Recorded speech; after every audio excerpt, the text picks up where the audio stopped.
सुबह स्नानादि से निवृत्त होकर वीर बाहर आया।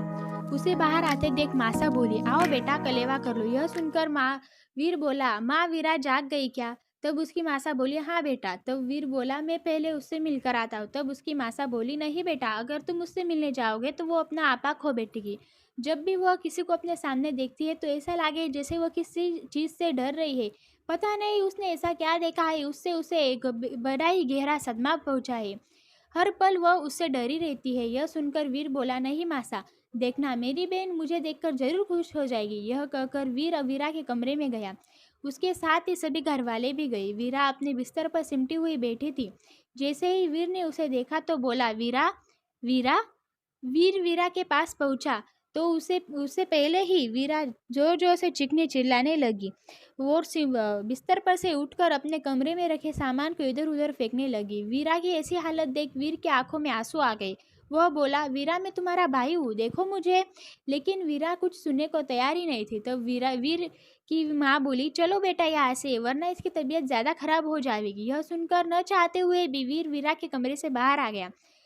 कि कमरे में वीरा की देखभाल कर रही थी नौकरानी ने बड़ी मुश्किल से उसे संभाला।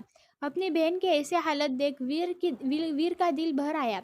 तभी घर के एक नौकर ने बताया कि गांव के सभी लोग कुंवर साहब से मिलने आए हैं। यह सुनकर हवेली के सभी लोग वीर के साथ बाहर गए। वीर ने देखा कि गांव के सभी लोग इकट्ठा थे। तब सब लोग काफी डरे हुए थे। कुछ लोग तो अपने बच्चों के खोने के दुख में अपने आंसू ही नहीं रोक पा रहे थे। सब लोगों ने हाथ जोड़कर वीर से अभिवादन किया। हाथ जोड़ते हुए वे लोग रो पड़े, जैसे वे हर पल किसी मौत के साए में जी रहे थे। उनकी हालत देख वीर को बड़ा दुख हुआ। तब वीर बोला उनसे कि तुम सब घबराओ मत, हम सब एक है। हम जो कुछ भी इसके पीछे है उसको उसके किए की सजा जरूर मिलेगी, चाहे वो इंसान हो या फिर कोई बुरी शक्ति। तुम चिंता मत करो, मैं तुम्हारे साथ हूँ, हम सब साथ हैं तुम्हारे। वीर ने उन्हें हिम्मत दी और वीर के आ जाने से गांव के लोगों को कुछ हिम्मत बंधी थी कि शायद अब उन्हें समस्याओं से छुटकारा मिल जाएगा। वीर गांव के लोगों के दुख को देखकर बड़ा दुखी हुआ। काफी देर तक उन्हें ग्राम में घट रही घटनाओं के बारे में बातचीत कर और उन्हें तसल्ली देकर वीर वापस हवेली के अंदर आ गया। गांव के सब लोग भी चले गए। हवेली के सभी सदस्यों ने कलेवा तो नहीं किया था, लेकिन जब तक गांव के लोगों के साथ उनकी चर्चा चली तब तक खाना भी बन चुका था। इसलिए वीर की मासा ने सबसे खाना खाने के लिए कहा। तो सभी लोग खाना खाने के लिए इकट्ठा हो गए। तब वीर की मासा बोली वीर से, बेटा तू भी कुछ खा ले।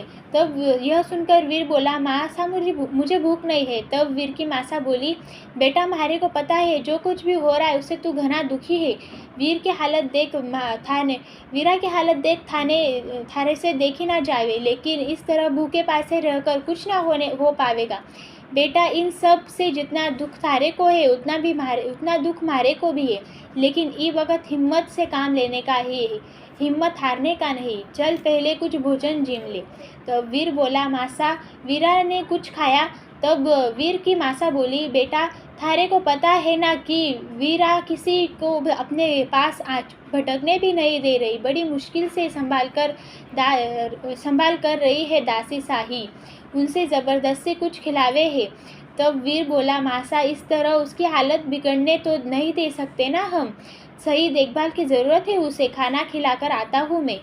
यह सुनकर वीर की दादी सा बोली, लेकिन बेटा सुबह की तरह अगर वह फिर से अपना आपा खो बैठी तो? तब वीर बोला, दादी सा देखना, वीरा एक ना एक दिन अपने भाई सा से ज़रूर बात करेगी। यह कहकर वीर ने अपनी भोजन की थाली उठाई और वीरा के कमरे में चल दिया। वीर के पीछे पीछे सभी घरवाले यह सोचकर वीरा के कमरे की तरफ चल दिए कि कहीं वीरा फिर से अपना आपा ना खो बैठे, क्योंकि जब भी वीरा अपना आपा खो बैठती है तो वीरा परिवार के सभी सदस्यों को बड़ी मुश्किल से उसे संभालना पड़ता है। वीरा सुबह की तरह सुकड़ी सिमटी हुई बिस्तर पर बैठी हुई थी। वीर ने उसके पास जाकर खाने को पास के टेबल पर रख दिया और उसके पास जैसे ही बैठने लगा तो वीरा जोर जोर से चिल्लाने लगी और अपना आपा खो बैठी। वीर ने उसे समझाने की कोशिश की, लेकिन वीरा कुछ समझने को तैयार ही नहीं थी।